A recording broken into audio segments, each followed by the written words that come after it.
ಎಲ್ಲರಿಗೂ ನಮಸ್ಕಾರ. ನನ್ನ ಹೆಸರು ಸ್ತುತಿ ಪೂಜಾರಿ.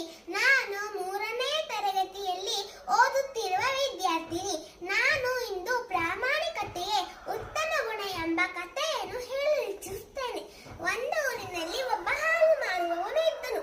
ಅವನು ಪ್ರತಿದಿನ ಹಾಲಿಗೆ ಧಾರಾಳವಾಗಿ ನದಿಯ ನೀರನ್ನು ಸೇರಿಸಿ ಪಟ್ಟಣದಲ್ಲಿ ಮಾರುತ್ತಿದ್ದನು. ಪಟ್ಟಣಕ್ಕೆ ಹೋಗಲು ನದಿಯನ್ನು ದಾಟಬೇಕಾಗಿತ್ತು. ಅವನ ಮಗಳಿಗೆ ಮದುವೆ ನಿಶ್ಚಯವಾಯಿತು. ಪಟ್ಟಣಕ್ಕೆ ಹೋಗಿ ತಾನು ಹಾಲು ಕೊಡುತ್ತಿದ್ದವರಿಂದ ಬರಬೇಕಾದ ಎಲ್ಲ ಹಣವನ್ನು ವಸೂಲು ಮಾಡಿಕೊಂಡನು. ಅದರಿಂದ ಮದುವೆಗೆ ಬೇಕಾದ ಒಡವೆ, ವಸ್ತ್ರ ಮತ್ತು ಇತರ ಸಾಮಗ್ರಿಗಳನ್ನು ಕೊಂಡುಕೊಂಡು ದೋಣಿಯಲ್ಲಿ ಹೊರಟನು. ದಾರಿಯಲ್ಲಿ ಬಿರುಗಾಳಿಗೆ ಸಿಕ್ಕ ದೋಣಿಯು ನದಿಯ ಮಧ್ಯದಲ್ಲಿದ್ದ ಬಂಡೆಗೆ ಅಪ್ಪಳಿಸಿತು.